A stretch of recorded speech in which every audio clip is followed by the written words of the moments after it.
for all the marhumin, especially marhumin of the sponsor, Dr. Moosa Jafari and his wife.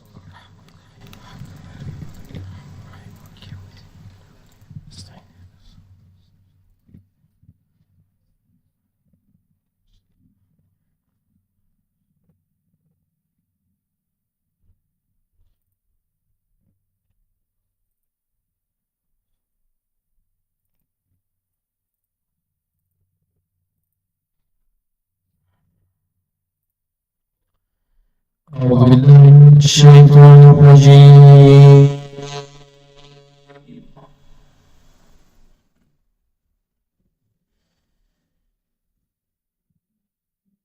بسم الله الرحمن الرحيم.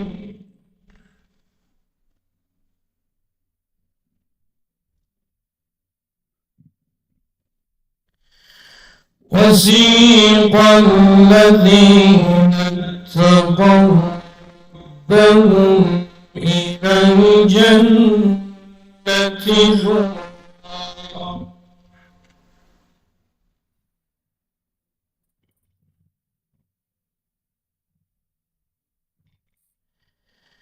وسيق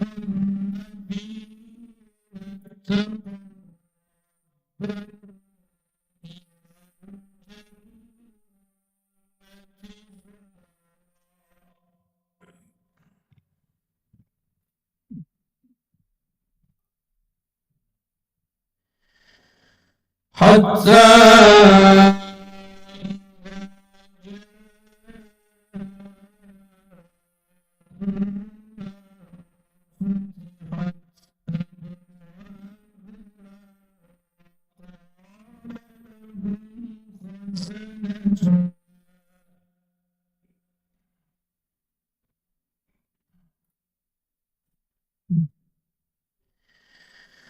وقال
بسم الله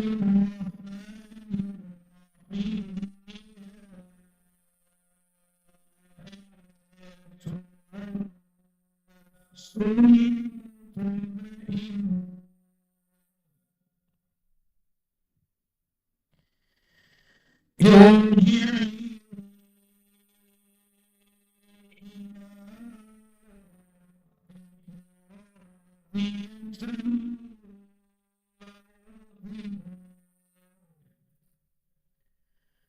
فذرني في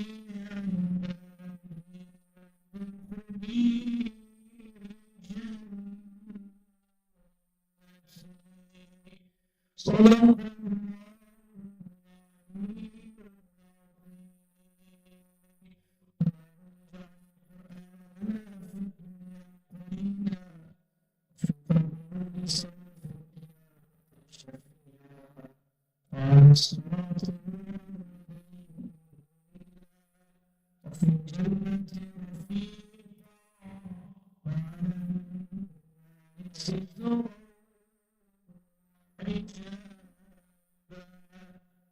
في جنة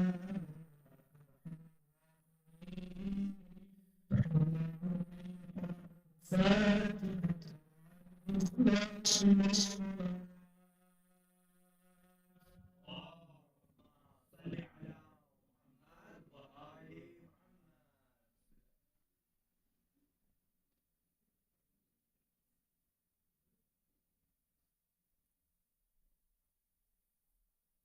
Para aqui, é uma dizer, vou comer aqui.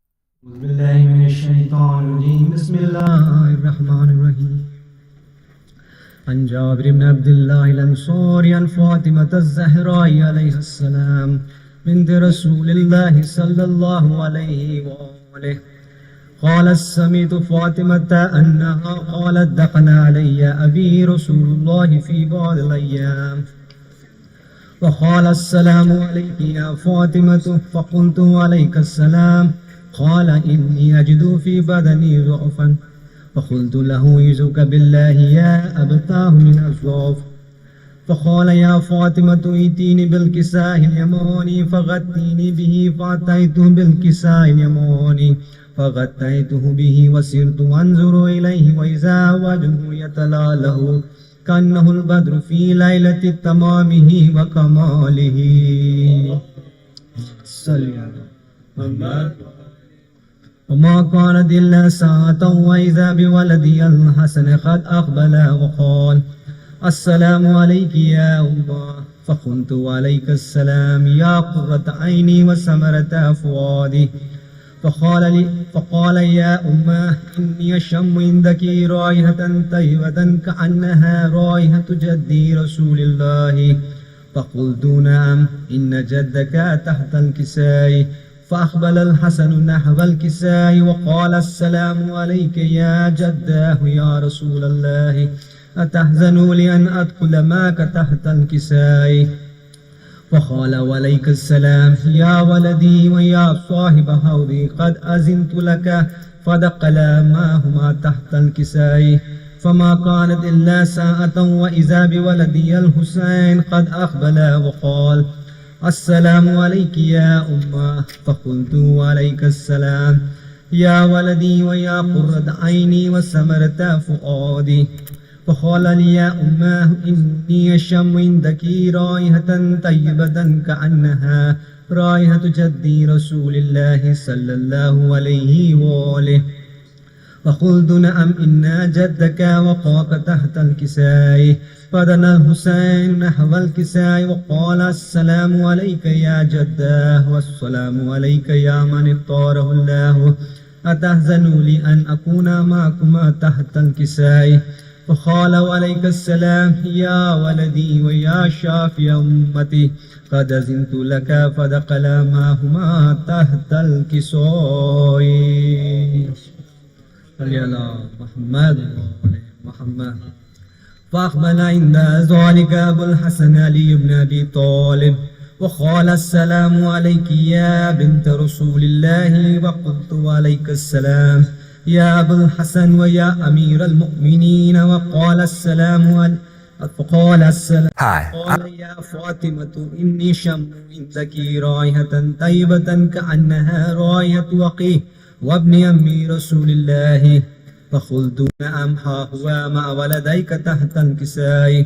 فأقبل علي نحو الكساء وقال السلام عليك يا رسول الله أتأذن لي أن أكون معكم تحت الكساء؟ قال له عليك السلام يا أخي ويا وسي وخليفتي وصاحب لواه قد أذنت لك. فدخل علي تحت الكساء. محمد. ثم أتيت نحو الكساء وقلت السلام عليك يا أبتاه يا رسول الله تحزنوا لأن أكون معكم تحت الكساء؟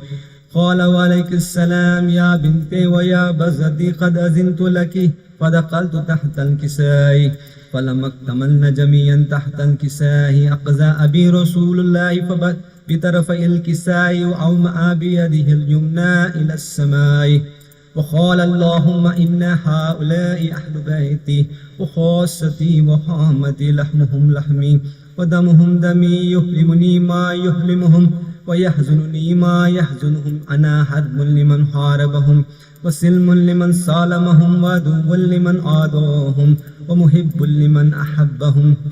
إنهم مني وأنا منهم فاجعل صلواتك وبركاتك ورحمتك وغفرانك ورضوانك علي وعليهم وأذهب عنهم الرجس وطهرهم تطهيرا. محمد. فقال الله عز وجل يا ملائكتي ويا سكان سماواتي إني ما خلقت سماء مبنية ولا أرضا مدهية ولا قمرا منيرا ولا شمسا مضية ولا فلكا يدور ولا بحرا يجري ولا فلكا يسري إلا في محبة هؤلاء الخمسة الذين هم تحت الكساء. وقال الأمين جبريل يا رب ومن تحت الكساء؟ وقال عز وجل هم أهل بيت النبوة ومعدن الرسالة هم فاطمة وأبوها وبالها وبنوها. محمد. وقال جبريل يا رب أتأذن لي أن أحبط إلى الأرض ليكون معهم سادسا؟ وقال الله نعم قد أذنت لك. فأحبط الأمين جبريل وقال السلام عليك يا رسول الله. الذي لا يخرجك السلام ويخصك بالتحية والإكرام ويقول لك وعزتي وجلالي إني ما خلقت سماء مبنية ولا أرضا مدية ولا قمرا منيرا ولا شمسا مضية ولا فلكا يدور ولا بحرا يجري ولا فلكا يسري إلا لأجلكم ومحبتكم وقد أذن لي أن أدخل معكم فهل تأذنوا لي يا رسول الله؟ فقال رسول الله وعليك السلام يا أمين وحي الله إنه نعم قد أذنت لك. فدخل جبريل معنا تحت الكساء فقال لي بإن الله قد أوحى إليكم يقول إنما يريد الله ليذهب عنكم الرجس أهل البيت ويطهركم تطهيرا. محمد. فقال علي لأبي يا رسول الله أخبرني ما لجلوسنا هذا تحت الكساء من الفضل عند الله. وقال النبي والذي بعثني بالحق نبيا واصطفاني بالرسالة نجيا ما ذكر قبرون هذا في محفل من محافل أهل الأرض وفيه جم من شيتنا ومحبين إلا ونزلت عليهم الرحمة وحفت بهم الملائكة واستغفرت لهم إلى أن يتفرقوا. وقال علي إذا والله فزنا وفاز شيتنا ورب الكعبة. فقال النبي ثانيا يا لي والذي بعثني بالحق نبيا واصطفاني بالرسالة نجيا ما ذكر قبرون هذا في محفل من محافل أهل الأرض وفيه جم من شيتنا ومحبينا وفيهم محموم إلا وفرج الله همه ولا مخموم إلا وكشف الله غمه ولا طالب حاجة إلا وقضى الله حاجته. فقال علي إذا والله فزنا وسئدنا وكذلك شيتنا. فازوا وسعدوا في الدنيا والآخرة ورب الكعبة. الله صل على Please recite Surah Fatiha. Bismillah.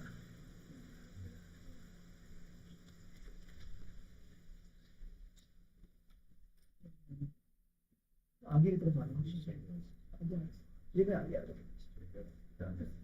پر محمد وعلی محمد صلوات اللهم صل على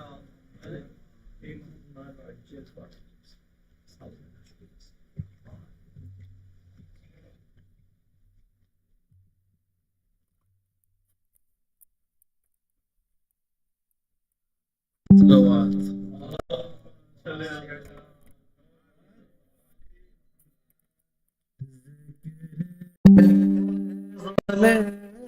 حسین سے محفل سجی رہی ذکر غم حسین سے محفل سجی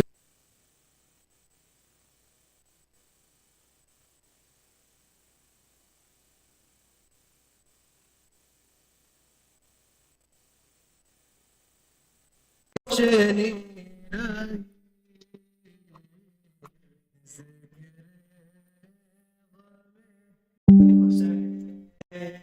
اکبر کے بعد زیست میں کیا دلکشی رہی اکبر کے بعد زیست میں کیا دلکشی رہی لیلا تمام عمر یہی سوچتی رہی ذکر غم حسین عباس لینے آئے جو میدان کی رضا عباس لینے آئے جو میدان کی رضا زینب بس اپنے بازوں کو دیکھتی رہی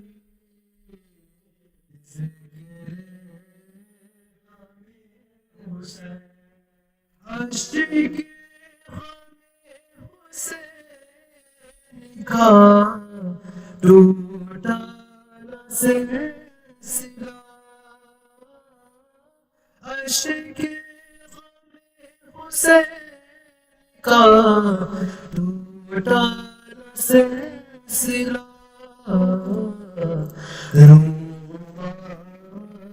فاطمہ میں ہمیشہ لگی رہی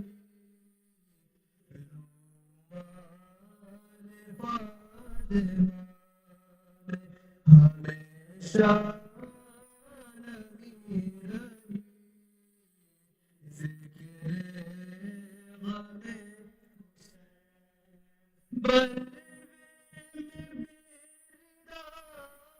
حسین زینب کو دیکھ کر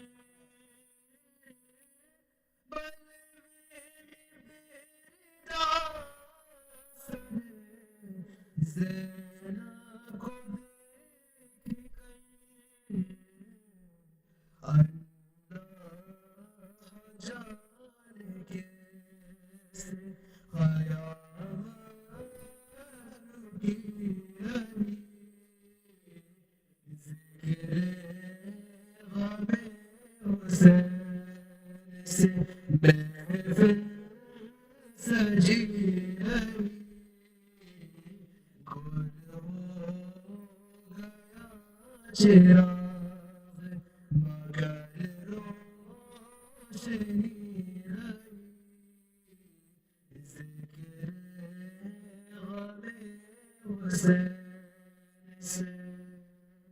صلوات.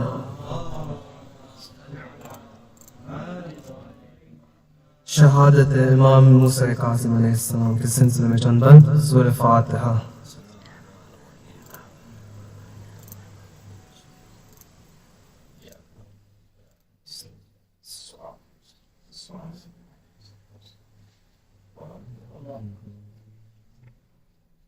صلوات.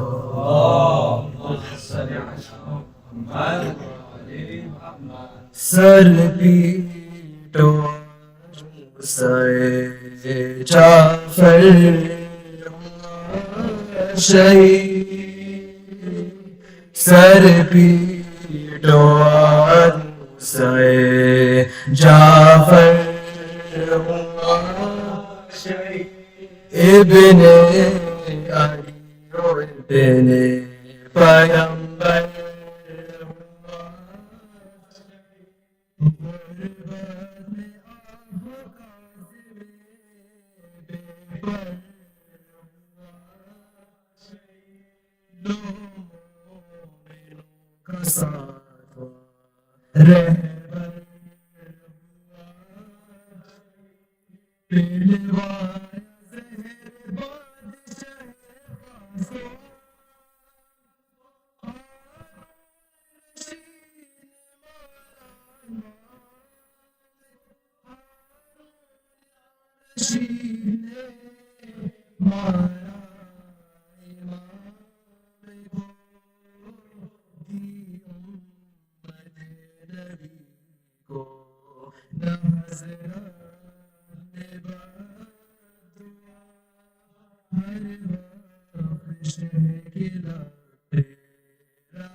زہر آنکھوں انگور میں جس جناب موسیٰ کاظم نے کی بازو نے لکھا ہے شہادت کا ماجرا کی شیشہ جب نہ پلا کیسے کہوں حال ہوا کیا جل کر ہوا کلیجہ جل کر ہوا کلیجہ امام کا گل بڑھ گیا کہ موسیٰ کاظم نے کی لاش گولا کی جسر پہ آدان رکھ دیا اور چہرہ امام سے کپڑا ہٹا دیا. دو روز یوں ہی لاش کا چہرہ کھلا یوں ہی لاش کا چہرہ کھلا. لاش بے کفن شہ عالی تو رسول اعلیٰ تو رسول اعلیٰ نزدیک بھائی پسر تھانا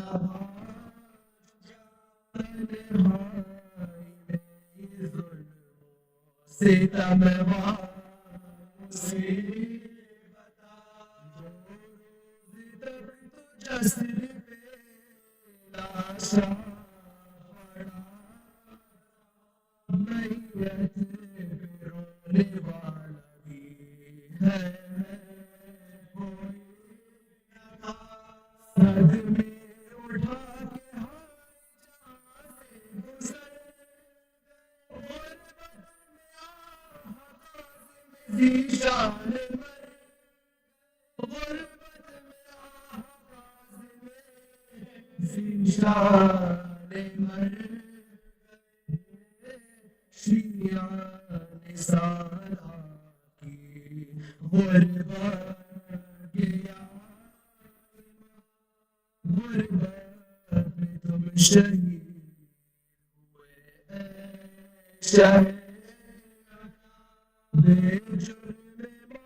تماشا دیکھتے ہیں سارے مر اس دل یافتہ امام خدا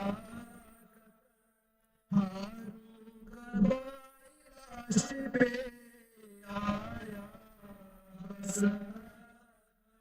حضرت کو اپنے گھر سے لیا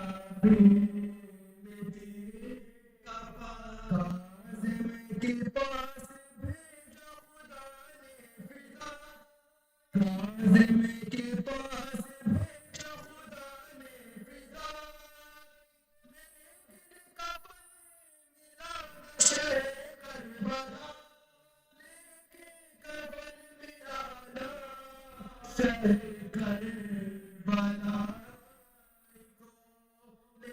شہ کربلا کفن ملانا شہ کربلا کو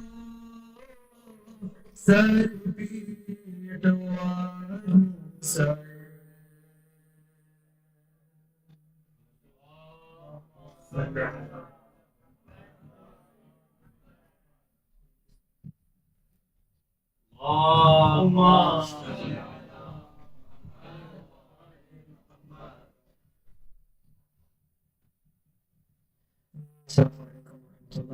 Just a quick announcement, inshallah, we are honored to have Maulana Rizwan, Rizvi Sahib with us for this Majlis of Shahadat Imam Moosa Kazim alayhi salam.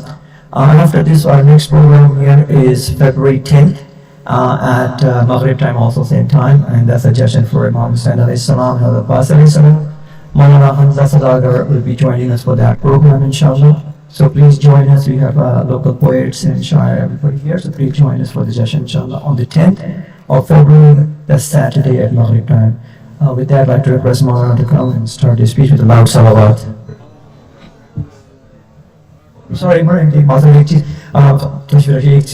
or cheesy. I apologize, I forgot. I'd like to request Dr. Moosa Jafri. He has a few words to say before Maulana's speech, inshallah. Salawat.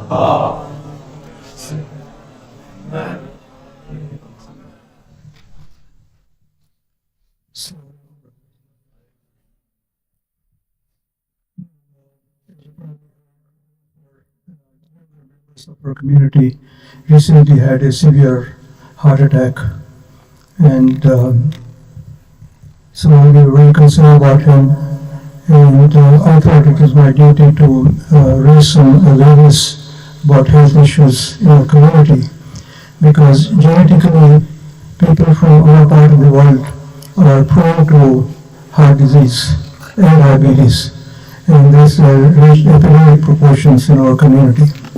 So it is my duty, I think, that we should take care of our health.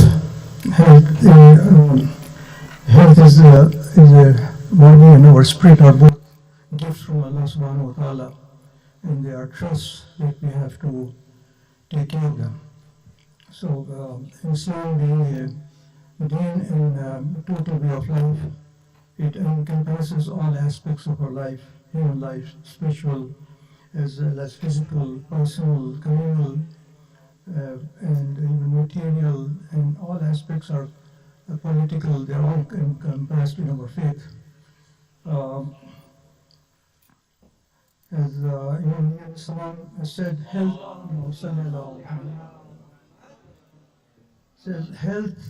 is the best of blessings. In another narration, he says that abundance of wealth is a blessing. However, better than abundance of wealth is the health of the body. In Prophet he mentions that a believer who is physically strong is better than a believer who is physically weak.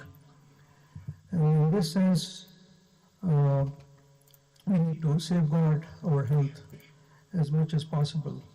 Again, there is another saying from Imam, which says a healthy heart from the spiritual point of view has to be a body that is physically fit. And it has to be a balance between physical health and spiritual health. We have to grow both of them together. And a healthy balance has to be maintained, and each has to complement each other. So that's why I was looking into this. There are some studies which have done how to reverse heart disease. And one of the researchers, Dean Ornish, has a program which has been approved by Medicare and some of the other insurance companies here. It's a 9-week program which he has shown by studies that heart disease, diabetes, all the common factors is the chronic inflammation in the body, and these can be reversed by certain lifestyle changes. And it's called undo. The computer can undo program. He says it's not that easy, but you can undo some of the things. And it's a very nicely written book. It's about 500 pages. So I thought maybe I can discuss some of this in our other programs a few minutes before the speech, so that we raise our awareness, because a lot of our resources can be wasted if you are not healthy. And I'll tell you, I was on a urban camp in Karbala, and a lot of the Iraqi brothers who were coming to the camp were very young, in their 40s, but they were suffering from all these chronic diseases, obesity, heart disease, diabetes, and it was pathetic to see these people, and such a big resource of our community is probably lost by this. So there is this concept of lifespan and health span. Lifespan is the longevity of your life, but health span is the productive life. So his health span is very important. This book discusses 4 elements. One is what you eat. You have to eat healthy foods which are whole, unprocessed, and mostly plant-based. The second one is how much you move, exercise. Moderate exercise doesn't have to be very significant exercise, just even moderate exercises, maybe even 20 minutes a day for 5 times a week is enough to maintain a healthy body. And the third is managing stress. Stress is a big factor in this country, especially people who are doing certain jobs and all that. It's very stressful existence, and we are coming from a different background. We are more slow-paced societies. Here the society is very fast-paced, competitive, and that puts a lot of stress on the individual, and we are not used to this. The fourth thing, which is very important, is how much love and support we have within our community and our families. Social connections. There's a hadith from Imam Hussain alayhi salam. He says, Silatul Rahim, it prolongs your life as well as your sustenance. So a person performs better if he has that support behind him. And there is, I was giving a presentation on the importance of wilaya. The neuroscience, inshallah, will present that one time. Wilaya is connection between mu'mineen. You know, wilaya between, there are different aspects of wilaya, but the one within mu'mineen, social connections is important. There is a community in Pennsylvania, it's a small community, it's called Rosetto, Pennsylvania. These are all people living together. And they didn't have any incidence of heart disease below 55 years of age. So one of the medical school came and studied them, and the only thing they could find, their diets were same and everything, but the closeness of the community, the cohesiveness, gave them a protection from stress and heart disease. So inshallah, we will discuss this in our programs for a few minutes before Maulana's speech. So I thought it's my duty to bring to your awareness. So please pay attention to this, and hopefully Allah will protect us from. Yes, please recite Amma Yujib for the health of our brother Furqan, who just had a severe heart attack. Bismillahir Rahmanir Rahim. Amma yujibul mustarra iza da'u fayakshifu su. Amma yujibul mustarra iza da'u fayakshifu su. Amma yujibul mustarra iza da'u fayakshifu su. من يجيب المضطر إذا دعاه ويكشف السوء من يجيب المضطر إذا دعاه ويكشف السوء. May Allah subhanahu wa ta'ala give him a full and speedy recovery.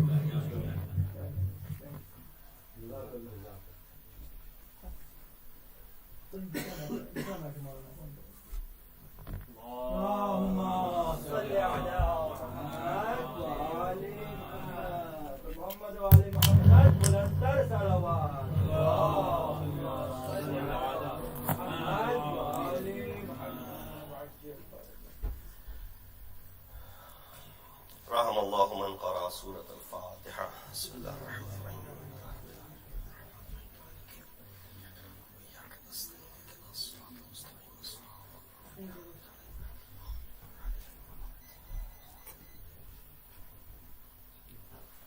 أعوذ بالله من الشيطان الرجيم. بسم الله الرحمن الرحيم.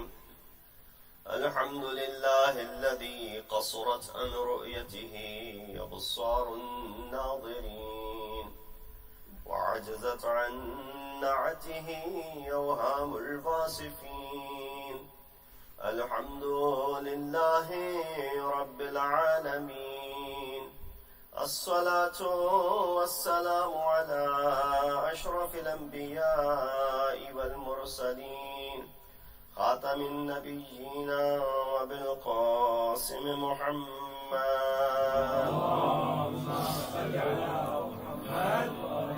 وأهل بيته الطيبين الطاهرين المعصومين الذين أذهب الله عنهم الرجس وطهرهم تطهيرا.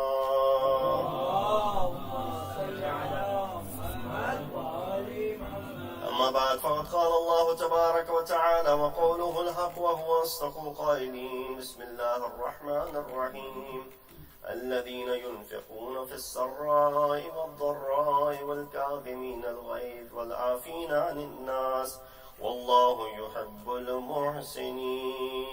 صلوات على محمد. اللهم صل على محمد. Recite Surah Fatiha for Marhum Mir Taqi Ali Khan Ibn Amir Moosa Khan Musavi. Surah Fatiha.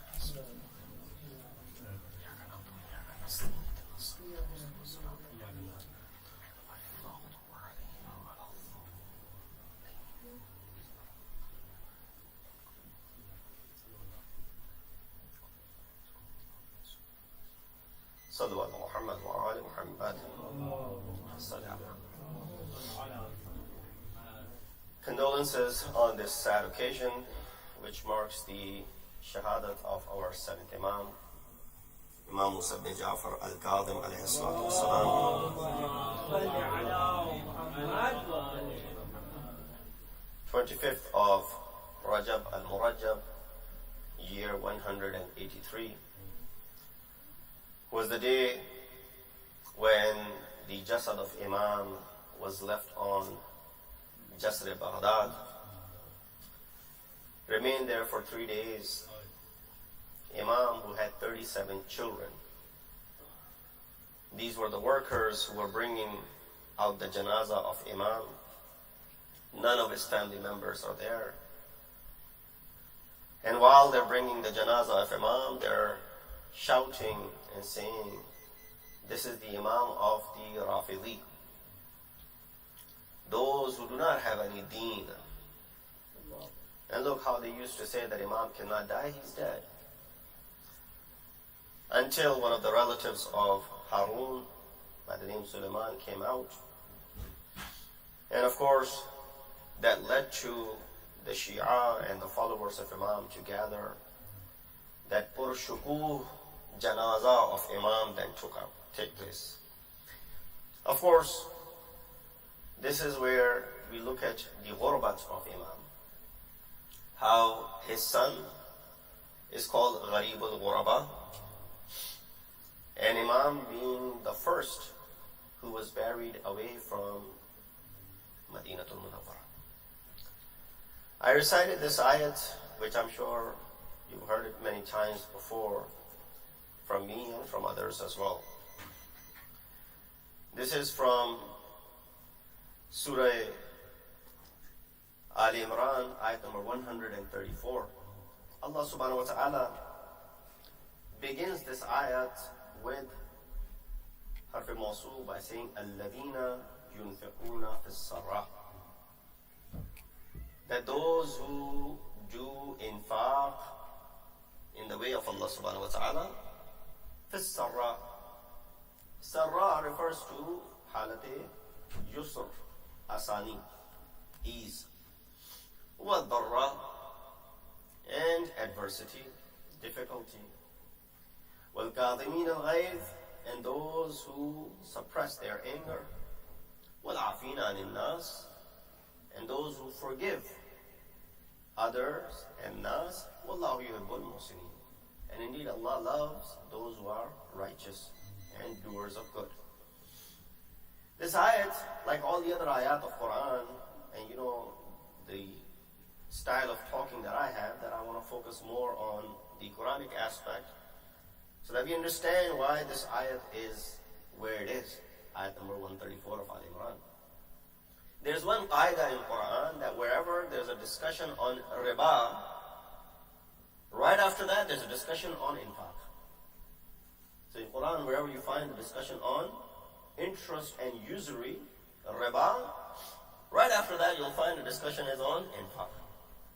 Ayah 132 talks about riba. Riba is where you're looking for interest, and which is considered to be haram in Islam. And of course, the fiqh aspect of it is not something which I'm going to get into. But you understand the concept of interest which is mentioned.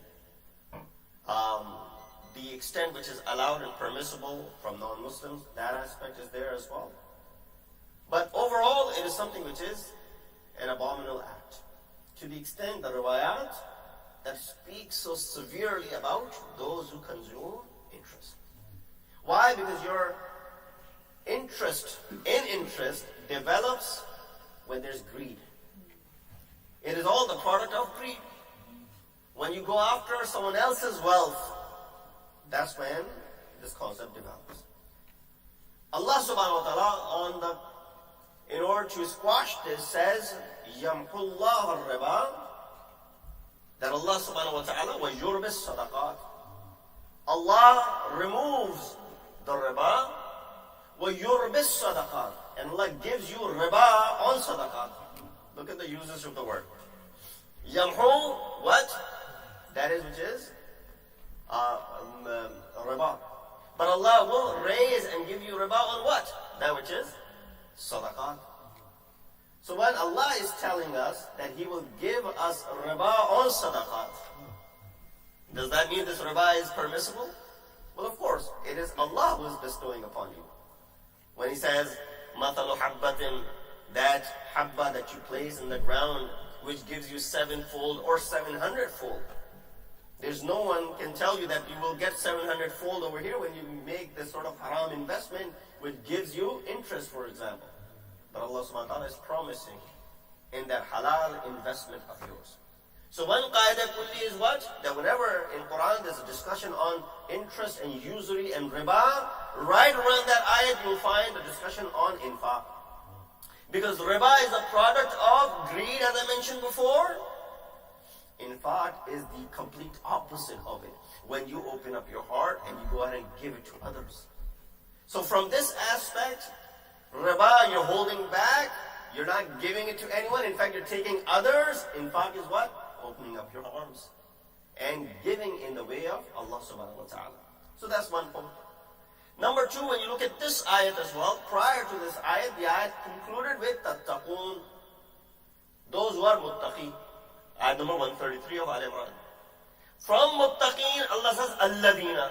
Who are these muttaqeen? Alladhina. These are the ones, yunfiquna fi sarra. Those who do infaq in the way of Allah subhanahu wa ta'ala, at ease, wa dharra, at adversity. So here, a couple of concepts need to be clarified. What does that mean? At ease and at adversity. First and foremost, what is infaq itself? We all know what infaq is. Infaq is any form of giving, whether it be obligatory or mustahab or voluntary. The obligatory giving is in the form of khums and zakat and the kafara that you might have. And then the mustahab or the voluntary, there's so many. When you give out of own goodness.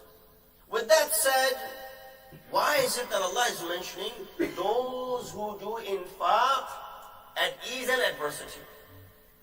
The point that is being mentioned is that infaq is something which becomes their habit. I'm going to use the wrong example just to clarify my point. Someone who is addicted to smoking, right? It's a common thing, so that's why I'm giving this example. That person who's addicted to smoking, doesn't matter to the person if he's facing difficulty or he's going through ease, he's going to smoke. He's going to find a way to get the smoke somehow, whether it's difficult time for him, whether it is an easy time for him. Why? Because it has become his habit. When it says, وَالَّذِينَ يُنْفِقُونَ فِي السَّرَّاءِ وَالضَّرَّاءِ, those who spend whether at ease or at difficulty, is the way that these people, it has become their habit to give. Quran never talks about the quantity of what you're giving. You give whether it be little or a lot. It's just that it should be a habit of giving in the way of Allah subhanahu wa ta'ala. Because the moment you start developing an idea that this is mine, why should I give? That's where you got it wrong. Because Quran says in regards to infaq, أَنْفِقُوا مِمَّا رَزَقْنَاكُمْ. Did not say أَنْفِقُوا مِمَّا أَخَذْتُمْ مَثَلًا مِنْ فُلَانٍ وَمِنْ فُلَانٍ. Give from that which you have earned. No, Allah said, give from that which we have given to you.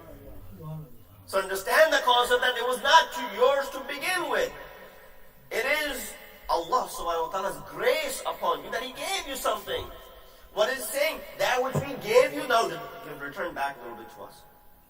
Not that Allah is in need, but this will be good for your sake as well. So for sarra'i wa dharra, when you ponder over, a lot of times people say, well, we don't have enough ourselves to provide for, how are we going to go ahead and help someone out? It's never been a question of quantity. Islam says you should have this malaka. Malaka in Arabic is tasallut. This should be musallat upon you. The way, that bad example that I gave you earlier, that regardless of what situation you're going through, if you're addicted, you're going to go ahead and consume that. Similar is infaq. Infaq should become your addiction. That whether you're going through a good patch in your life, at ease, or you're going through a bad patch in your life, at difficulty, something should still continue to come out from You're well. Sallu ala Muhammad wa ali Muhammad.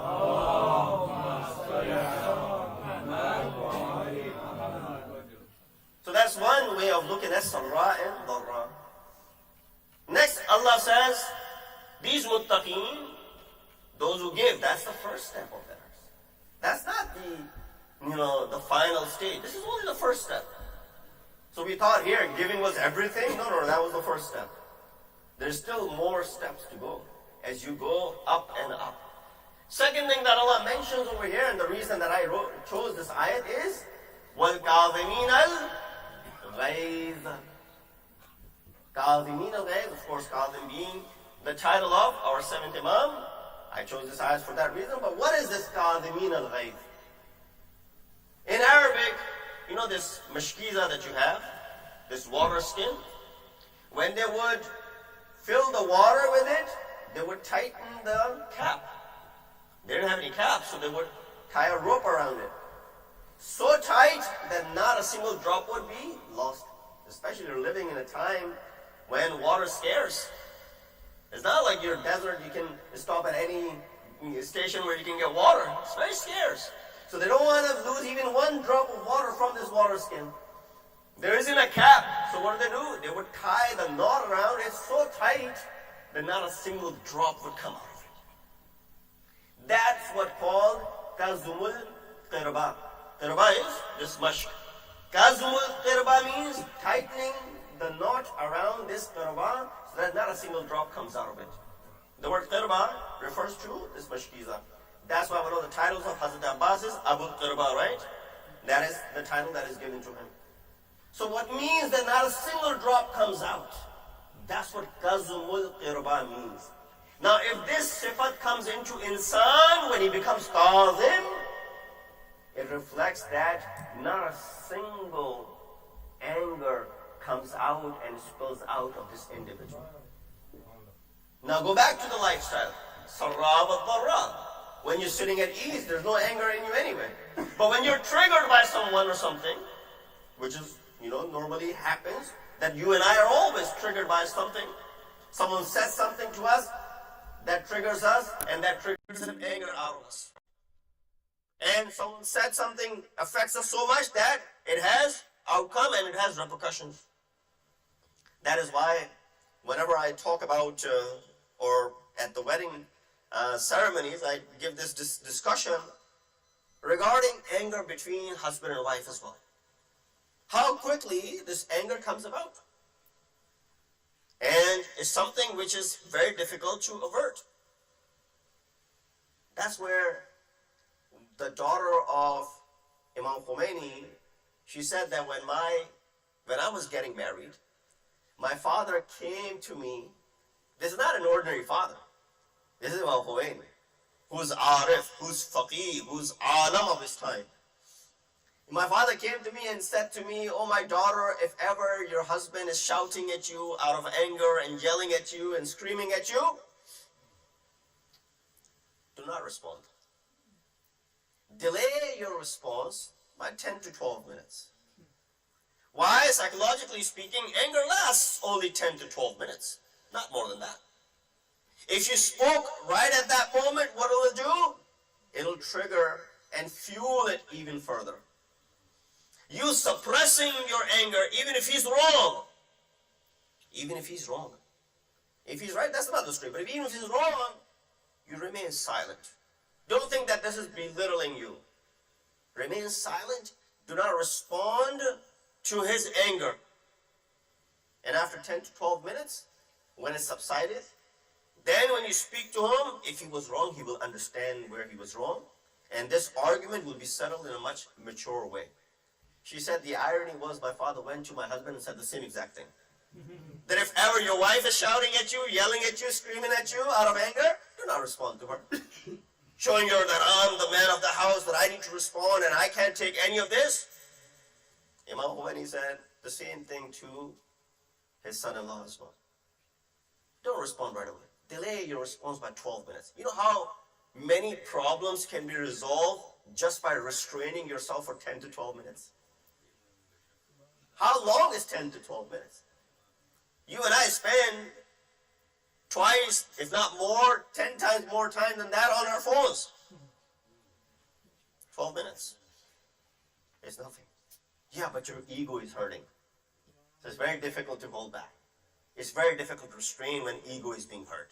Why should I hold back? And that's where the flames come out of the mouth.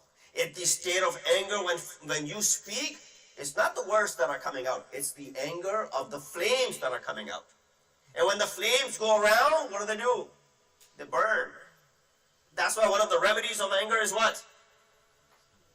Go ahead and perform wudu. Wudu will extinguish this fire that is burning inside of you. Change your position. If you're sitting down, stand up. If you're standing up, start walking. Avoid this anger. So, Kazim is a person who's triggered and anger comes into him. What does he do? Completely shut it down. Now, does not let one thing come out of his mouth. That's called real restraining. And that's what Imam Moosa al-Kazim was. So that's the second sifat of muttaqeen. Muttaqeen are those الَّذِينَ يُنْفِقُونَ فِي السَّرَّاءِ وَالْكَاظِمِينَ الْغَيْظَ. That's the second sifat. Does that stop over here? So no, there's another level that goes up beyond that. وَالْعَافِينَ عَنِ النَّاسِ. Afwu. We know what afwu is. Farsi mein kehte hain afwu darguzar. Mu'afi. Right? Afwu means وَالْعَافِينَ عَنِ النَّاسِ, those who forgive people. That's how I have heard the translation as well. But if you dig deep and you look at the word af in Arabic, what does it mean? What does the word qisas in Arabic mean? Qisas is retribution, right? To go ahead and take the revenge and retribution, or to punish someone. That's what qisas is. Qisas is when you go after someone. Qassa yaqussu, when you go after someone to take the revenge or to retribute. Afu is the opposite of it, not to go after this person. Restrain from going after this person. We, many of us, have the ability to forgive, but we don't let go of it. We still go after the person. We keep it hanging around. Afu mean, in real sense, is opposite of qisas. You stop. Farsi, paigiri. There's no paigiri. They don't go after. You know, when they investigate a crime, that's what qisas means, investigation. Opposite of investigation, whatever that means, is what the word af here means. Wal afina nas means that you don't go after people once you have forgiven them. We forgive them, but then we're still after them. Meaning what? If you see this person again somewhere, we're not going to speak to them with a straight face. If you see this person somewhere again, we're going to go ahead and backbite, or we're going to go ahead and slander them. Oh, the person don't. He's not. That's going after them. So you really haven't forgiven this person. Afina anin nas, in this sense means don't go after this person anymore. That's the third level. So muttaqeen are those who do infaq. That's the lowest level. Number two, kadhimin al-ghayz. That's the second level, suppressing their anger. Third level, afina anin nas. They forgive the people, but in this way which I just explained. Is that it? He said, no, your afina anin nas only gets better. Wallahu yuhibbul muhsinin. When you also do ihsan to this individual whom you just forgave. Once you forgive someone and then you do ihsan on top of it, that is when you're really closing the door on this. That is the total picture which is being mentioned or explained. These 4 level steps that are mentioned in this ayat number 134 of Ali Imran. Sallu ala Muhammad wa ali Muhammad.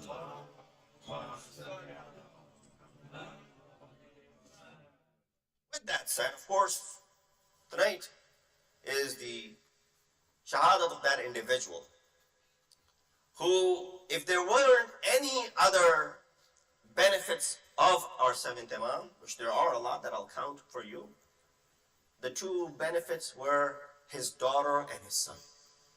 2 favors were his daughter and his son.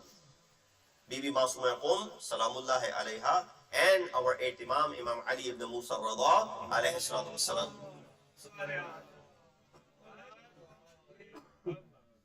Both so babarakat, blessings Imagine spending 17 days in a city which then, centuries later, becomes the Mecca of all of the Islamic knowledge.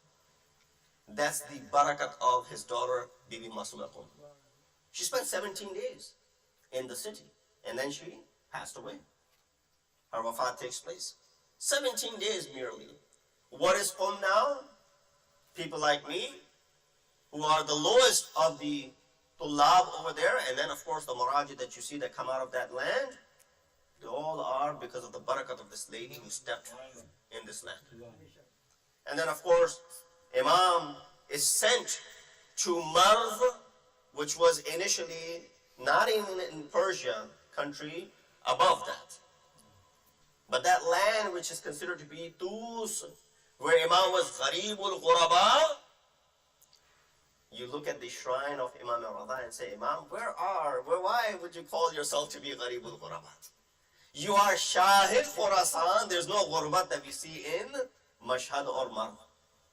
That's because of the fadilat of Imam and the barakat of these two that Persia and Iran is what is with. That's due to that. And if there was no other favor of Imam Moosa Kazim, that these two would be enough of the favors of Imam ﷺ unto us. But he himself was an individual. Of course, his name is Moosa, and his title is Kazim. You know, there's a very good discussion that Allama Shahadat Jawadi Allah Maqamu has in his book called Nuqushe Isbat. When he speaks about Imam, I would recommend, if you haven't read this book, please do read it, if you can read Urdu. That Imam alayhi salatu wassalam, his name is Moosa. Allama mentions that don't get confused when it comes to the names. Because there's a Moosa that is mentioned in Quran with the sifat of Ghazban. Right? Hazrat Moosa alayhi salatu wassalam returned back to his people. What was he? Ghazban, Quran says about him. In fact, to the extent that he held his brother Harun with his beard because of what the people behind him started doing. Raja'a Ghazban, that's the sifat Quran mentions about him. He's don't be confused with the names. If you want to see the Jalali sifat of Allah subhanahu wa ta'ala, you look at Musa and Nabi. But if you want to see the Jamali sifat of Allah subhanahu wa ta'ala, you look at Musa and Kazim. Ghazban is Musa and Nabi, Kazim is Musa ibn Ja'far alayhi salatu wassalam. But at the same time, don't be confused with the names, because there are two Haruns as well. There's a Harun with Imam, with Hazrat Musa alayhi salatu wassalam, who's his wasi and who's with him, who's his brother, for whom Hazrat Musa asks in Quran Surah Taha. He had to ask, Oh Allah, waj'alni waziran Haruna akhi. He's asking Allah subhanahu wa ta'ala to go ahead and give me a deputy who's afsahu minni, whose kalam is more eloquent than my kalam. That's the difference between Hazrat Musa Nabi and Rasulullah Nabi. Hazrat Musa had to ask and give me a wazir in the form of Harun, who is my brother. Rasulullah did not have to ask, and Ali was given as the wazir to Rasulullah sallallahu alaihi wasallam. When it comes to Harun, don't be confused. That Harun is Afsahu bin Musa over there. This Harun is the murderer of our seventh Imam. So don't be confused when it comes to the names. Imam alayhi salatu wassalam, you know, when he was in this turmoil, if you want to call it, his lifespan is 55 years, 128 to 183. Imam's imamat is 35 years. And the prison time is 14 years. 14 years. I think you've heard of it before. This prison is unlike the prisons of today. The words of Imam last year when I spoke about Dua Joshan al-Saghir for you, the words of Imam when he spoke and he taught this dua. You can hear the cry in the words of Imam. That this prison is dark and gloomy. This prison is something where Imam cannot even stand straight up. So don't think that Imam is, having this time where Imam ﷺ does not need anything. But how does Imam turn this negative experience into positive is something you and I can learn from. Yes, I remember, I think it was last year or 2 years ago when I spoke at this Majlis. We were fresh out of COVID, right? 2 years ago, we were fresh out of COVID. We had just started our gatherings again after a hiatus of a year or two. And I said this, remember it correctly, that how difficult that time was for us. The biggest problem for us mu'mineen was, Azadaran and Husseini, was that we couldn't gather for Majlis Azan. We could pass on other things that we weren't able to do. Sure. But this was a very difficult thing, not to be able to get together and have Majlis and Jashan. You know what? Sometimes Allah tests you. Now you know the worth and the value of this Jashan and Majlis Azan. How did you learn the value of it? By being deprived of it. When you couldn't attend, when you couldn't gather, then you realize the worth of it. Sometimes you need these shockers in your life, where you go through it only to understand the value and the worth of something when you lose it. But sometimes things that are lost do not come back. Here Allah gave us a chance again. But the things that He has already bestowed upon us, if He takes them from us, don't expect that He will give you another chance. One of the biggest favors of Allah that I mentioned in the Jashan the other day is this life. Why? Because if you don't have the life, you can't even agree to the wilayat of Ali ibn Abi Talib alayhi salatu wasalam. If you don't have this life, you cannot practice this religion of Islam for that matter. So this is one of the biggest favors of Allah subhanahu wa ta'ala onto you. Allah gave us this life, but there's only one life that He has given to you. We know this is the only one life that He has given to us, and He will not give us another life. It's not like we'll have reincarnation and we'll come back again. Whichever form it is that we come back again. There's no reincarnation happening, right? With that firm belief that this is the only life that we have. Look at our amal. رَبِّ ارْجِعُونِي لَعَلِّي أَعْمَلُ صَالِحًا فِي مَا تَرَكْتُ. Oh Allah, return me. Send me back so that I may do good deeds, which I left behind before. You know, well aware that you're not coming back here again. This is the only life that you have. But then still, insan is so arrogant in front of this favor of Allah subhanahu wa ta'ala. So if the favor of life is taken away, you're not getting a second chance. The favor of azab was taken away from us during COVID. But the favor is returned back to us.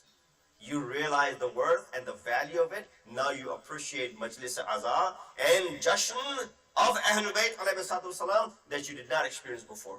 At least that's what it is for me.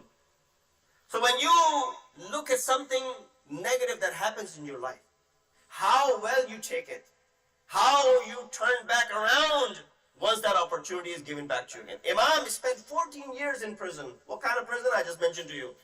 Couldn't stand up. There's no light in there. Imam's not being given all the facilities and the amenities that usually are provided in the prisons today. In fact, if anything, these people, those who are taking Imam as a prisoner, they are given instructions to make it difficult on Imam. Don't let him be at ease. But all of them turn around and say to Harun, then what can we do to a man who spends the entire night doing ibadat of Allah subhanahu wa ta'ala? In fact, we've tried to go into the sajda. When he's in sajda, try to see maybe he's doing bad dua to you, O Harun. But no, all we hear is Ya Allah, Ya Allah, Ya Rabbi, Ya Rabbi. That's all Moosa ibn Ja'far is doing. Even in his sajda, he's not doing bad dua to you. What do you want us to do with this man? Take it hard upon him? Make it difficult for him? Imam, with that 14 years in prison that he spent, Imam converted that into positive energy. If you go through a phase in your life which is negative, this is how you should look at it. What did Imam say? If you and I have to spend a few days in prison, that is falsely. Imam is in prison not because he's committed na'udhu billah crime. He's in prison because Harun wants to keep a surveillance on Imam. I'm sure you read the story of someone who was in prison for 25 years for a crime he didn't do. Just a couple of days ago, I think there was a story. I don't know. I didn't look at the story, so don't quote me on it, that if it's right or wrong. But that's what I read. These days, we just read the title and we don't even read the entire story. Then we go right to the comments, what's going on. But there was a story that someone who was in prison for 25 years for a crime he didn't do. Imam was in prison for 14 years for a crime he didn't do. If you and I are put into prison for a day for a crime which we didn't do, how would we react? I'm going to bring this upside down. I'm going to break this system apart. I'm going to sue them. I'm going to do this. I'm going to do that. Learn from your seventh Imam. What did he say? He said, Ilahi, adhama dambu min abdika falyahsun al-af min indik. You know, the dhanb which Imam did not commit. There's no dhanb and there's no sin upon Imam. Adhama dambu. The azim is the dhanb from your servant, but what is from you? فَلْيَحْسُنِ الْعَفْوَ مِنْ عِنْدِكَ. But your af and darguzar is better than that. My sin might be azim, but your af is better than that. But this is what Imam says. Oh Allah, Allahumma, inni kuntu ma as'aluka an tafrighani li ibadatik. Oh Allah, I ask you to give me faraghat to do your ibadat. And what did you do? Allahumma waqat fa'alta falakal hamd. Allah, being in prison, albeit this prison is what? So, such a dungeon, but you gave me that faragha so that I can do your ibadat the way you deserve to be worshipped. Sallallahu Muhammad wa alayhi wa sallam. So Imam lives in a time which is a time of a very difficult era. This is a time when, in fact, the introduction to the concept of taqiyya is presented in madhab tashayyuh. Now, taqiyya is not a concept of Shia per se. Taqiyya is there in Quran. Mu'min Ali Fir'aun, you go ahead and read about him. Surah Ghafir, also known as Surah Mu'min, is named after him. What did he do? Katama imanahu. He hid his iman. He did not let anyone find out that he was a mu'min of Hazrat Moosa alayhi wasalam. That katmul iman is taqiyya. That's what he did. And so, taqiyya is something which is sometimes becomes obligatory upon you. I don't know if you heard the story or not, but I shared it at another majlis that alhamdulillah I was blessed to perform Umrah this past December. So, a month ago. And while we were in Masjid al-Nabawi, Shabi Jummah, Thursday night, I was with a group of people with me. We were sitting on the outside of the masjid in the Sehen, minding our own business, sitting by the wall and the door, nobody else was there, reciting Dua Kumail. And we've done this every time we've gone for Hajj. But this is after 4 years of Hajj, first time I got a chance to go. Reciting Dua Kumail, and we were at Ya Rabbi, Ya Rabbi, Ya Rabbi. Meaning what? Dua is almost coming to conclusion. And there comes an Askari, a Shurta, and he brings his phone and he starts recording. Of course, we stopped. And he said, Shumat Sabi, what are you doing? I said, we're reciting dua. He said, why? Now look at the question. Why are you reciting dua? Baba, this is masjid. We've come from thousands of miles away. We spent thousands of dollars to come to this bargah to, with khulus and ikhlas, sincerely ask for our hajat from Allah subhanahu wa ta'ala. We're saying, Ya Rabbi, Ya Rabbi, Ya Rabbi. We're not saying, Ya Muhammad, Ya Ali over there. We're saying, Ya Rabbi, if that's your ishkal. He said, why are you reciting dua? I said, Laylatul Jum'ah. Quran talks about it. Udu'uni astajib lakum. Inna alladhina yastakbiruna an ibadati sayadkhuluna jahannam dakhirin. Quran says, if you don't ask, you'll be entering Jahannam. Allah says, ask, ud'uni, and then I will respond to you. إِذَا دَعَانِ. There was condition. If you don't ask, Allah is not going to give it to you. Well, inshallah, I'll give it to you, but asking is a condition. He likes when you ask him. I'm giving these proofs, and he's like, oh. And the Shia wala Sunni? What? Are you Shia or are you Sunni? So at that point, I said, I'm a Sunni. Because we are Ahl Sunnah. If you've read the book of Tijani Samab, he said, Shias are the actual Ahl Sunnah. Salawat ala Muhammad wa ala Muhammad. And that averted a lot of damage from him. Now, I didn't do taqiyya or anything. I stated that we are Sunni. We are Shia and we are Sunni. But that was the moment which, of course, if the word Shia would have come out of my mouth, he would have gone ahead and taken to the extremes, which we don't know. I'm sure you've heard about others who have been apprehended and the things that have happened and whatnot. So, in order to avert that, we used that. I was there, Mehman, for about a couple of hours. And then, after filing a report and everything, documenting, getting my name and my visa and my passport number and all that stuff, they eventually let me go. But this was the incident that just took place a little bit over a month ago in the sand of Masjid Nabawi. So at places, sometimes it is permissible for you to do what is called taqiyya. Imam's time, seventh Imam's time, is the peak of taqiyya. This is where Imam tells his followers that you should practice this. And you should do this. This was the permission given to. Why? Because if they are seen with Imam, then these people will be persecuted. Then these people will be under surveillance as well.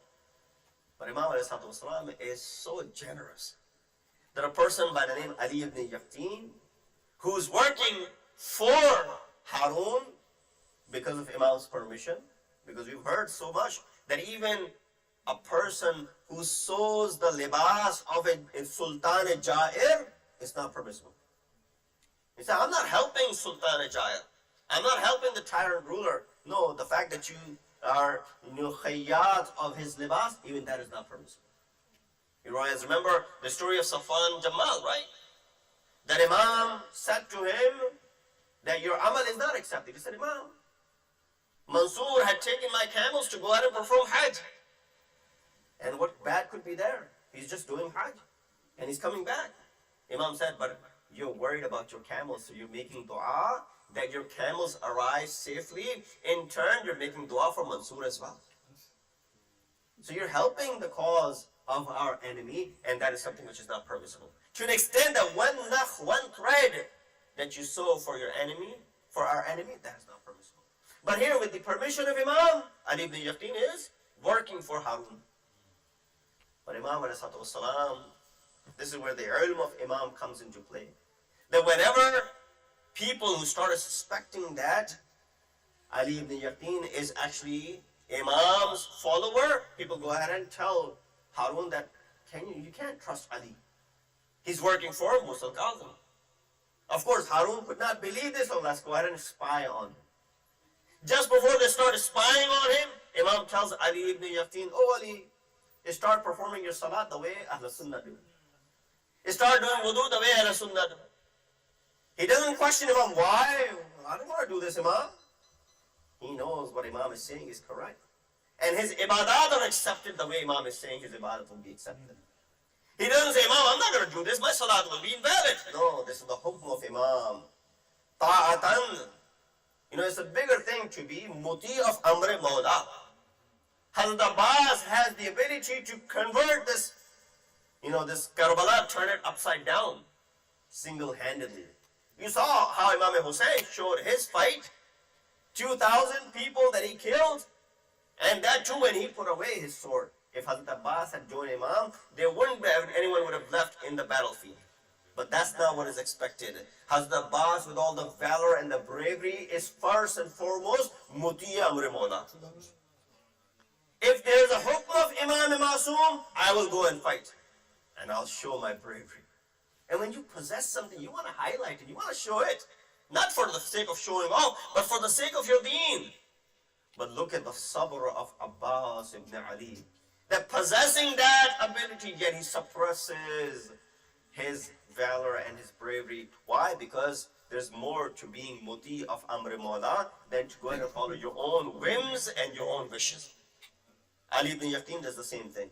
He starts praying the way Ahl Sunnah did. He starts doing wudu the way Ahl Sunnah did. After a while, I said, now go back to praying the way we have taught you. At another point, people said, so Harun was convinced that he is not follower of Imam Moosa. Then someone came again and said, no, no, no. Whatever gifts you give to Ali ibn Yaqin, he goes and gives it to Imam Moosa Kazim. Imam with that was trying to do welfare for the society and the people of his followers and the Shia at that time. Harun had given some khullat to Ali ibn Yaqin. Someone came and said, everything you give, he gives it to Moosa Kazim. He said, go ahead and check it out. Ali wanted to bring this to Imam. Imam said, no, keep it with you for a few days. We don't need it right now. Again, he didn't question Imam, why? This is here. Let's just go ahead and give it to those who are in need. Because you remember the story when Amirul Mu'mineen would receive anything. At night time, Imam received some zakat or some sadaqat. Imam said to his companion, let's go ahead and distribute this. People say, Imam, it's night time. Let's just wait till morning. Imam said, who has seen the mornings? You have the ability now to do good. Do it right now. As-sabiqun, as-sabiqun, ulaika al-muqarrabun. At one point, Amirul Mu'mineen is saying this. Ali ibn Yaqin brings this khullat to Imam. He said, no, no, keep it with you. I don't need it right now. You actually are in need of it more than I am. A few days later, Harun goes to the house of Ali ibn Yaqin. He said, remember that we had given to you. Where is it? He said, right here in my closet. So he was convinced that Ali ibn Yaqin is not working for Imam Moosa al-Kazim. This is how we find how Imam ﷺ protected his followers. Salat bi Muhammad wa ali Muhammad.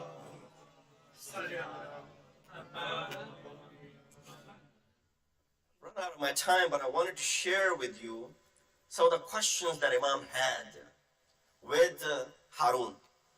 Now, some of these questions are, of course, aqaidi questions, so inshallah I'll go through it very quickly, depending on the sound of your salawat ala Muhammad wa ali Muhammad.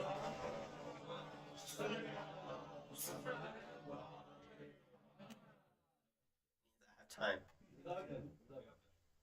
Few questions that were debated and asked by Imam, or Harun asked Imam alayhi questions, and that has to do with our aqaid as well. Harun asked Imam a few questions. He said, we are from the same family. Our forefathers were the same. We both come from Hazrat Abdul Muttalib. Therefore, we are the sons of Abbas and you're the sons of Abu Talib. That's the difference. You are the sons of Hazrat Abu Talib and we are the sons of, Abbas. They were brothers. Both are the uncles of the Prophet. Why do you consider yourself to be closer to Prophet than us? Now that's a valid question. We both reach back to Hazrat Abdul Muttalib. His one son is Abbas, uncle of the Prophet. His another son is Abu Talib, uncle of the Prophet. You are children of Abu Talib, we are children of Abbas. These are Banu Abbas, right? Why do you consider yourself to be closer than us? Imam ﷺ responded by saying that Abdul Muttalib had two sons from one wife. They were Abdullah and Abu Talib. And the others were from the other wife. The reason we are closer than you are is because we are from the same mother of Rasulullah's mother and Abdullah's wife, and Abdullah's mother, same as the mother of Hazrat Abu Talib. That is the reason why we are closer and you are further away. When he was convinced with that, he followed up with a question. He said, how do you consider yourself to be the waris of Rasulullah when uncle has more preference? Uncle was alive and Rasulullah died. He should have received the wirasat of Rasulullah. Imam ﷺ responded, why did it go to Ali, for example, who is the cousin of Rasulullah? Why did it go to him? Why did it go to the uncle? If you study the chart of inheritance, there are three tiers. The first tier is your children and your parents. The second tier, if none is alive, then it's your brothers and your sisters. And if none of them are alive, then it's your uncles. He said, Rasulullah did not have any children. Why did it go to Ali, who is not even the son of Rasulullah? Imam alayhi salatu wasalam, and then he recited that ayat as well. La yarithuna ma walad sulbe. So he recited that. When he talked about it, Imam responded by saying, if one's own daughter is alive, then inheritance does not go to anyone except the daughter. If you not study the chart of inheritance, this is your madhab teaches you that even one child is alive, the inheritance does not reach out to the second or the third tier. Therefore, the daughter of Rasulullah was alive, and that's where the inheritance went. Salawat bi Muhammad wa alayhi. Third question he followed by saying, why do you call yourself to be Yabna Rasulullah, Ibn Rasulullah? Why is your title Yabna Rasulullah? Are you not sons of Ali? Usually people are given nisbat through their father and not through their mothers. Prophet is your maternal grandfather. Imam al-Satullah responded by saying, oh Harun, if Prophet came back today and asked for the hand of your daughter in marriage, would you give him? He said, of course, this will be an honor for us. Imam said, he cannot ask for the hand of our daughter, because that would be his own grandchild, and as far as the grandchildren go, Rasulullah cannot marry. That means he's closer to us, and we are the children of Rasulullah, and you are not the children of Rasulullah.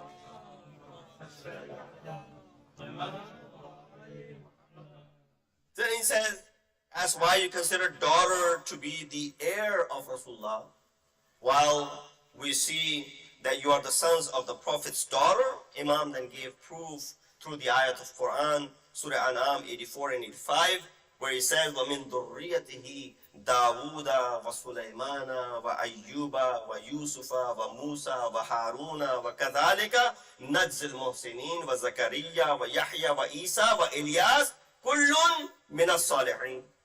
And from the zurriyat of Hazrat Nuh is Dawood, Sulaiman, Yusuf, Moosa, Harun, Zakaria, Yahya, Isa, Ilyas. My question is, who was the father of Hazrat Isa alayhi salatu wasalam? No one. Mother is Hazrat Maryam, but still Hazrat Isa is considered to be the zurriyat of Hazrat Nuh alayhi salatu wasalam. With all of these wasita in between, we are directly connected to the one daughter of Rasulullah. Do not think that we are the inheritors of the legacy of Rasulullah. So Imam alayhi salatu wasalam in this way answered all of the questions that Harun had, and there were many other questions that Imam answered as well. But of course, I've taken too much of your time. The recap is the ayah that I recited for you, Ali Imran 134, which is the essence of tonight's discussion, that if you want to be considered muttaqeen, not only that you need to do infaq, which is the lowest of the steps, but at the second level, you need to be able to do qadumul ghayz, you need to be able to forgive people, and once those whom you have forgiven, go ahead and give ihsan to them as well. This makes you that complete muttaqi that we are looking at. Imam alayhi after he was brought to Baghdad, the reason was to keep a surveillance on him. Imam was sent from one prison to another prison. And every time Imam would go from one prison to another prison, the reason was that the previous prison, he was not being, handled the way Harun wanted him to be handled. Meaning, make it cruel upon him. In fact, Imam's kirdar, sixth Imam said, Kunu du'at al-nas bighayri al-sinatikum. Guide people. Kunu du'at al-nas, without using your tongue. Imam did not preach in the prison. Imam was not actively propagating and doing da'wah in the prison. Imam preached through his amal, through his action, through his ibadat, that people who were staunch enemies of Ahl-Bayt became closer companions of Imam. Forget about making it difficult upon Imam. Some of them actually brought Imam to their house. Imam, you have the entire sahan to yourself. Go ahead and do ibadat as much as you want to. When Harun finds out about it, he makes it difficult, takes Imam from that prison, sends him to another prison. After multiple prisons that Imam went through, the last prison that he landed was in the prison of Sindi ibn Shahik. This enemy of Islam when he was given these strict restrictions and instructions to keep it difficult upon Imam, उसने वही किया जिस चीज का खतरा था. जब देखा इमाम के ऊपर सख्तियां बढ़ रही हैं, लेकिन उसके बावजूद इमाम बर्दाश्त कर रहे हैं, इमाम के ऊपर कोई तब्दीली नहीं आ रही है, हारून जान गया बस एक ही तरीका है, इमाम को कत्ल कर दिया जाए. इसलिए उसने वो कुछ कहते हैं अंगूर के खूशे थे या कोई और ऐसा फल था जो खुद खाया पहले, फिर उसमें जहर को मिलाया और जहर मिला के इमाम के लिए भेज दिया और सिंधी को कह दिया कि तुम जान लेना जब तक इमाम ये खा ना दे और उसके असर से इस दुनिया से ना चले जाएं, तुम इमाम को खिलाते रहना. इमाम ने कुछ ही खुशे इसके खाए थे, खाने के बाद से इमाम ने इम्तिना किया तो वो कहता है और खाइए. इमाम ने कहा जिस चीज के लिए तुझे मामूर किया गया था, जितने मैंने खाए हैं उससे वो काम हो जाएगा. यानी इमाम जानते हैं कि ये जहर आलूद है और ये जहर का असर इमाम पे तासीर गुजार होगा. 3 दिन के बाद से इमाम की हालत गैर होती है और इमाम इस दार फानी से कूच कर जाते हैं. वो मलऊन बुलाता है, शहर के काजियों को बुलाता है, लोगों को बुलाता है, जाके देख लो मूसा इब्न जाफर यहाँ पे बिल्कुल आराम से थे, हमने कोई उनके ऊपर परेशानी नहीं डाली, हमने कोई सख्ती नहीं की, कोई उनके जिस्म पे ऐसे आसार नहीं है कि जिसकी वजह से उनका इंतकाल हुआ हो, तभी तौर पे इस दुनिया से गए हैं. कुछ रिवायात में मिलता है कि इमाम ने उसी वक्त गवाही दी कि नहीं मुझको कत्ल किया गया, कत्लन कत्लन कत्लन. इमाम की आवाज आती है जनाजे से कि मुझे कत्ल किया गया है, कत्ल किया गया है, कत्ल किया गया है. फिर हर सूरत इमाम के जनाजे को मजदूरों के हाथों, इमाम कसीरुल औलाद है लेकिन कोई घर वाला नहीं है, मजदूरों के हाथों इमाम के जनाजे को जैसे बगदाद पे ला के रखा जाता है, इस तरीके से इमाम का लाशा 3 दिन तक वहां रखा रहा. मैं कहूंगा 3 दिन सख्त होंगे मौला, लेकिन आपके जन का जनाजा बगैर किसी कफन के 3 दिन तक खाकी करबला पे रहा. लेकिन आप देखेंगे जब कल इमाम की मजलिस होगी बगदाद में, कितना पुरसुकून मकाम होगा, लाखों का मजमा होगा. इमाम के जनाजे की जब मजलिस होती है, ताबूत उड़ता है, बगदाद में काज़िमैन में डरने की जगह नहीं होती, लाखों का मजमा होता है. मैं कहूँगा मौला आपके ऊपर 3 दिन वो गिरा गुजरे, यकीनन मुश्किल थे, लेकिन आपकी तदबीर हुई. अरे एक बार जब मैं गंभीर आया, आपके जनाजे को उठाया, अहले बैत के जनाजों को देखना है तो एक निगाह सरसरी सी डाल लीजिए, रसूल का जनाजा वही दफन किया गया.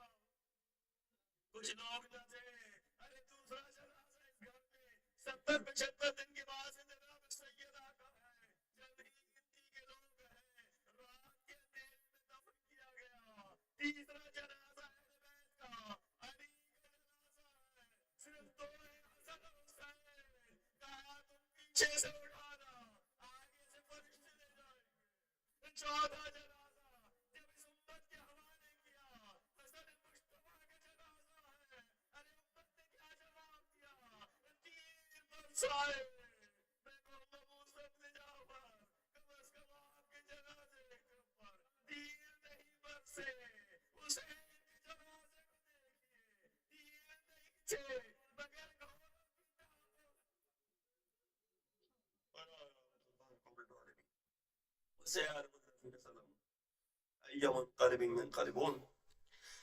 मगर इन्ना लिल्लाहि व इन्ना इलैहि राजिऊन. बार अल्लाह इस बात कबूल फरमा, हम गुनाहगार हैं, हमारे गुनाहों से दरगुजर फरमा, हमें अहले बैत अलैहिस्सलाम के नक्शे कदम चलने की तौफीक अता फरमा, हमें उनकी तालीमात पर अमल करने की तौफीक अता फरमा, हमें उनके आवान व अंसार में शुमार कर, हमारे इमाम की ज़ुहूर में ताजील फरमा.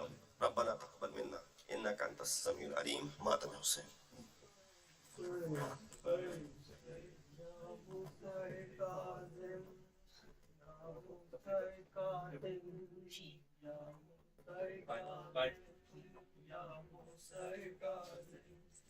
या मूसा काज़िम, या मूसा काज़िम, या मूसा काज़िम, या मूसा Kazim, یا موسیٰ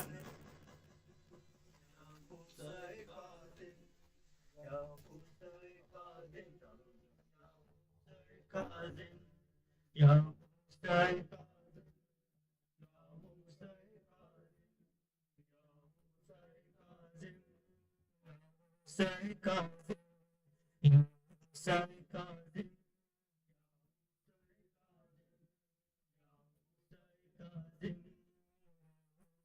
کاظم یا موسیٰ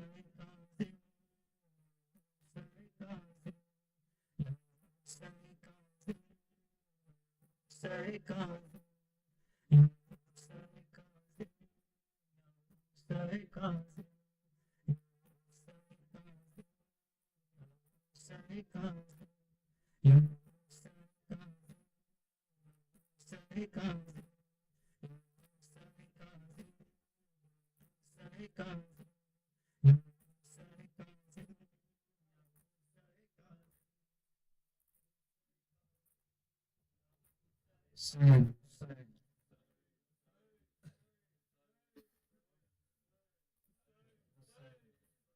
جس کے بدن کو خیر کی زنجیر کھا گئی جس کے بدن کو خیر کی زنجیر کھا جس کے بدن کو خیر کی زنجیر کھا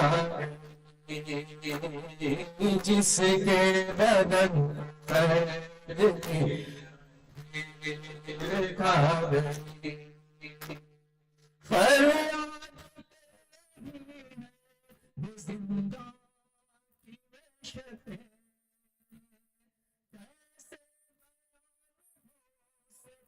اس کی مصیبت ساتھ اس سے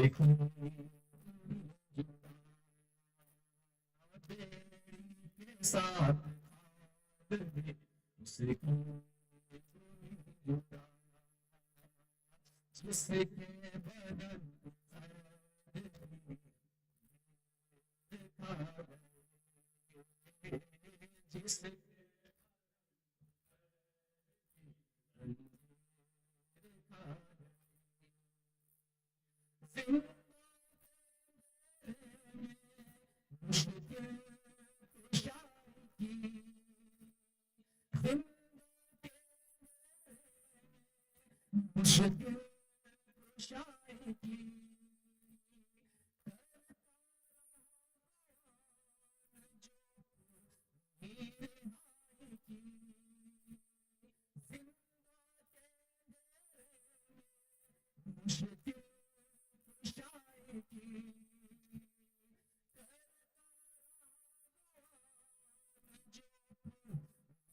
جس کے بدن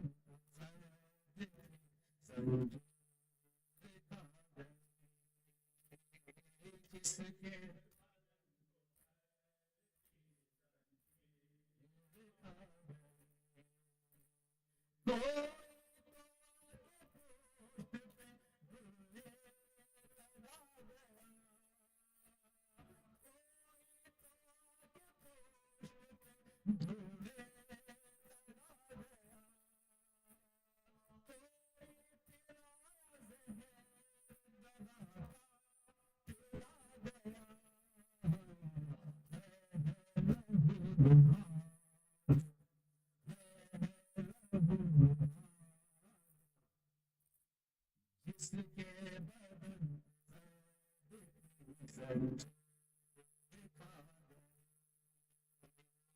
بدن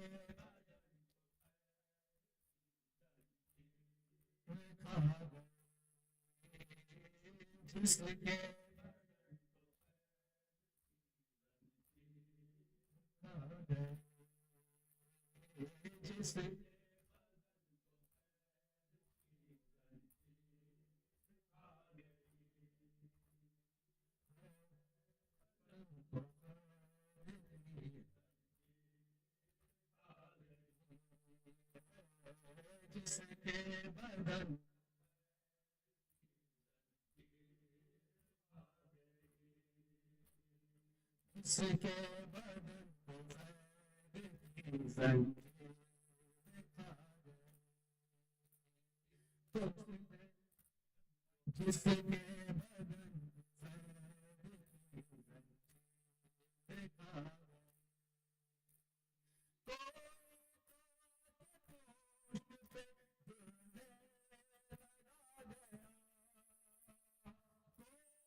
مزدور کاظم کا جنازہ مزدور کاظم کا جنازہ مزدور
خديجة الكبرى السلام عليك يا فاطمة الزهراء سيدة النساء العالمين السلام عليك يا حسن المجتبى ثامن المؤمنين السلام عليك يا أبا عبد الله وعلى الروح التي حلت بفنائك عليك من سلام الله أبدا ما بقيت وبقي الدين ولا جعله خلاحة مني لزيارتكم السلام على الحسين وعلى علي بن الحسين وعلى أولاد الحسين وعلى سحاب الحسين السلام عليك عباس الأمير المؤمنين وقاسم بن الحسن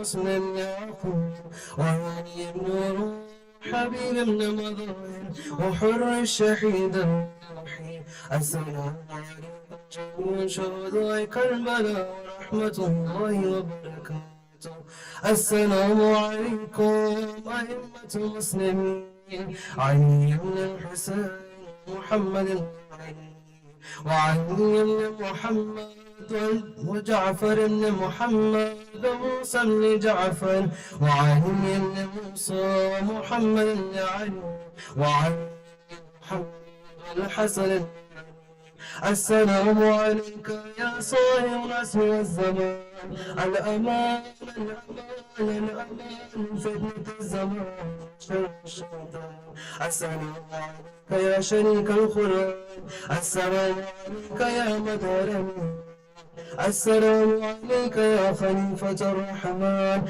السلام عليك يا إمام الإنسان عجل الله تعالى فرجك وسهل الله تعالى مخرجك ودورك واجعلنا من أنصارك وأمورك السلام عليكم ورحمة الله وبركاته اللهم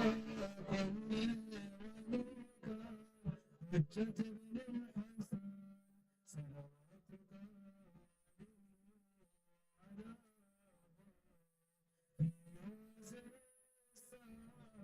وفي كل ساعة وهي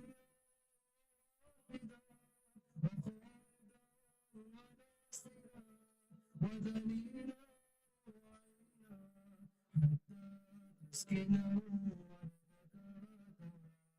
وتمكن فيها طويلا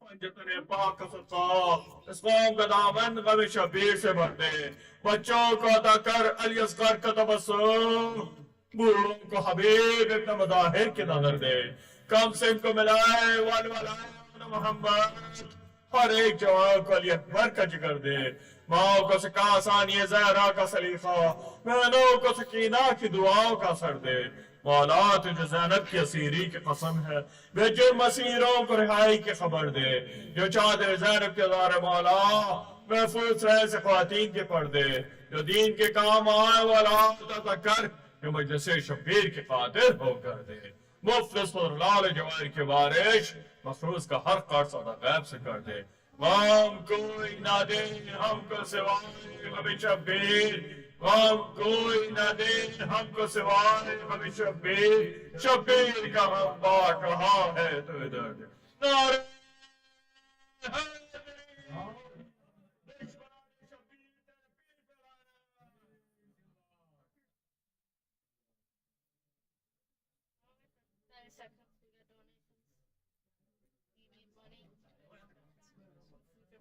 programs and projects as an expanding best. Good. Have gas. I need some water. Okay.